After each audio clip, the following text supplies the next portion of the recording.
এখন তো ক্যাম্পিং হয়, বলা হয় জামাতকে ভোট দিলে বেচতে যাবেন, তাহলে তো আল্লাহ নাই।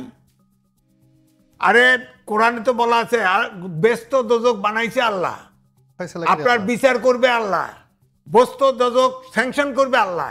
জামাত কেটা যখনই এই কথা বলছে সবগুলো জামাতি দোজকে যাবে, গ্যারান্টি। কোরআন যদি সত্য হয়, একটা শব্দ তো পৃথিবীতে বদলাইতে পারে নাই, কোরআনের একটা কোমা বদলাইতে পারে নাই, তার মানে সত্য। সুতরাং যারা এই আল্লাহর এই ক্ষমতার চ্যালেঞ্জ করে, আল্লাহ এক অদ্বিতীয়, আল্লাহর কোনো শরিক নাই, এটা সাধারণ মুসলমানও বোঝে।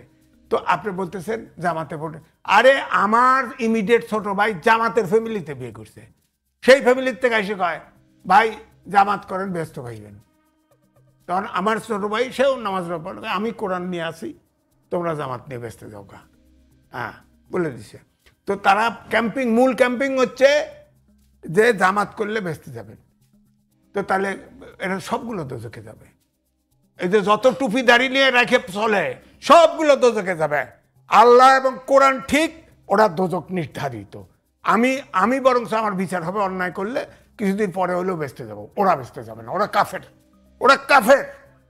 ওরা কুফর, ওরা কাফের, সব কিছু বলা যাবে। জামাত আপনি দেখেন, ইসলামিক আন্দোলন বাংলাদেশ তার নায়েবে আমির বলছে সমাজতন্ত্ররা যদি কোনো দেশে সমাজতন্ত্র কায়েম করে সে দেশেও ইসলামের উত্থান ঘটবে, তবে জামাত যে দেশে রাষ্ট্র কায়েম করবে সে দেশে কিয়ামতেও ইসলাম আর উত্থান ঘটবে না।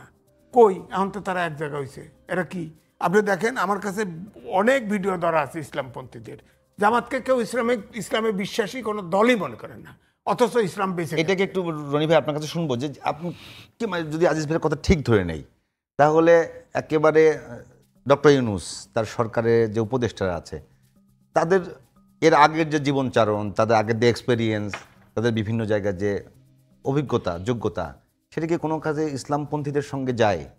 তারা কেন ইসলামপন্থীদেরকে একেবারে সহযোগিতা করছে? না এখানে ধরে দেই, নাহিদ রীতিমতো শিবিরের লোক। নাহিদ না, আপনি ধরলাম ডক্টর শান্ত অন এয়ার বলছে, সেখানে জামাতের সাধারণ সম্পাদক বলছে সে আমাদের গ্রুম আপ করা আমাদের ছেলে, এবং সেখানে আমির খসরু মাহমুদ জেলে ছিল, জেলের যারা ছিল ওইটা আমরা শুনেছি। আমরা যে তারা আমরা বুঝতে পারছি যে এনসিপি থেকে শুরু করে জামাত ইসলাম, ইসলামী ঐক্যজোট যারাই আছে, খেলাফত ইসলাম, ইসলামপন্থী, কিন্তু সরকারের সঙ্গে এনাদের কমন গ্রাউন্ডটা কোথায়?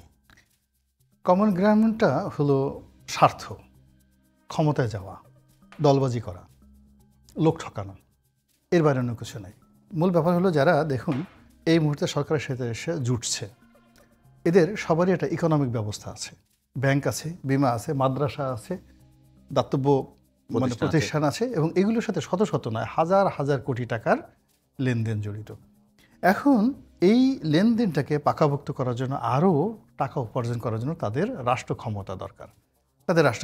আপনি বোঝার চেষ্টা করুন যে রাষ্ট্র ক্ষমতাটা কত সহজ সরল। ডক্টর মোহাম্মদ ইউনূস যেখানে নিজে শেখ হাসিনার যন্ত্রণায় তার ওই 800 কোটি টাকা এনবিআরে জরিমানা হয়ে গেল, তারপর শেষে যে তার এমপ্লয়, গ্রামীণ ব্যাংকের এমপ্লয়, তাদের সাথে যে গণ্ডগোল, ওখানে প্রায় 300-400 কোটি টাকার একটা ডিসপিউট সেখানে রইল। গ্রামীণ ফোনে তার যে শেয়ার, সে শেয়ারের যে টাকা, এইবার এই যে প্রধান উপদেষ্টা হওয়ার পরে সেই গ্রামীণ ফোনের যে টাকা, সেটা তো শেয়ার মার্কেটের এনলিস্টেড, এখান থেকে 1200 কোটি টাকা ডক্টর মোহাম্মদ ইউনূসের কোম্পানি নিয়ে নিছে। এই প্রথম, একেবারে এটা তো সবাই জানে যে যেখানে গ্রামীণ ফোনের এই গত কয়েক বছরের ডিভিডেন্ড, সেই ডিভিডেন্ডে শেয়ার হোল্ডার হিসেবে গ্রামীণ ফোন, যেটা মাদার কোম্পানি গ্রামীণ টেলিকমিউনিকেশন, এটা উনি এই 1200 কোটি টাকা নিয়ে নিল।